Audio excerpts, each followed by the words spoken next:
पिछड़ों का अपमान नहीं सहेगा हिंदुस्तान।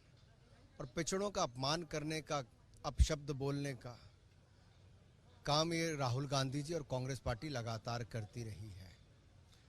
इनके काले कारनामे, अब काले कपड़े, ये काले जादू तक जाने वाले हैं, क्योंकि काले कारनामे छिप नहीं पाएंगे। सवाल ये खड़ा होता है कि आखिरकार क्या कांग्रेस ने कोर्ट को भी मानना बंद कर दिया है? अहंकार इतना ज्यादा राहुल गांधी जी का है कि वो पिछड़े समाज से माफी तो नहीं मांगी, कोर्ट में भी माफी नहीं मांगी, कोर्ट का जब आदेश आ गया तो उसको भी मानने के लिए तैयार नहीं है।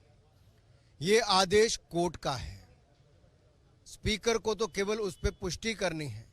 जिस समय आदेश आया उसी समय से उनकी मेंबरशिप चले गई, सदस्यता चले गई। अब ये नौटंकी किसके लिए है?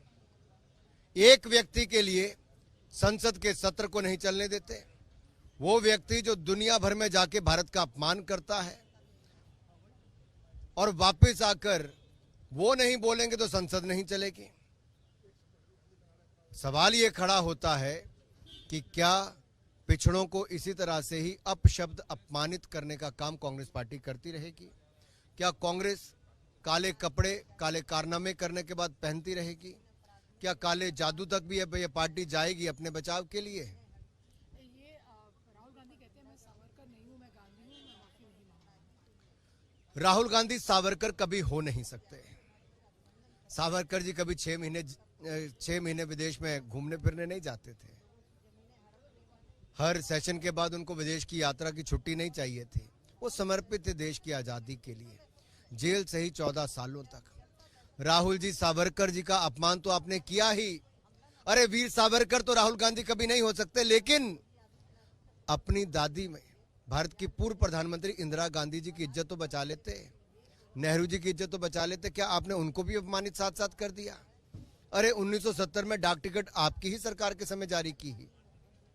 1983 में इंदिरा गांधी जी ही प्रधानमंत्री थी जब फिल्म डिवीजन ने सावरकर जी की जयंती पर एक फिल्म 40 मिनट से ज्यादा की रिलीज की थी।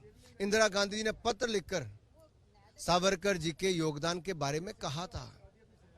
राहुल गांधी जी, आप देश में तो किसी को नहीं मानते, कम से कम अपने ही परिवार के, अपनी दादी और उनके पिता यानी कि पंडित नेहरू और इंदिरा गांधी जी को तो कम से कम इज्जत रख लेते। आखिरी सवाल है, प्रियंका गांधी वाड्रा कहती है कि प्रधानमंत्री और बीजेपी को उनको परिवारवाद के ऊपर लेक्चर नहीं दीजिए, प्रभु राम भी परिवारवाद। हे प्रभु, यही दिन देखना भारत के लिए रह गया था कि एक परिवार जो अपने आप को इस दुनिया के सबसे बड़े लोकतंत्र भारत से ऊपर समझता है, इस संसद से ऊपर समझता है, देश से ऊपर समझता है, आज वो अपनी तुलना भगवान राम के साथ, उनके परिवार के साथ करते हैं।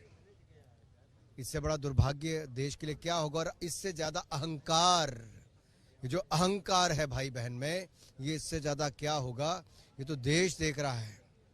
जिन्होंने देश को नहीं छोड़ा, बाकियों को नहीं छोड़ा, अब भगवान राम को भी नहीं छोड़ा।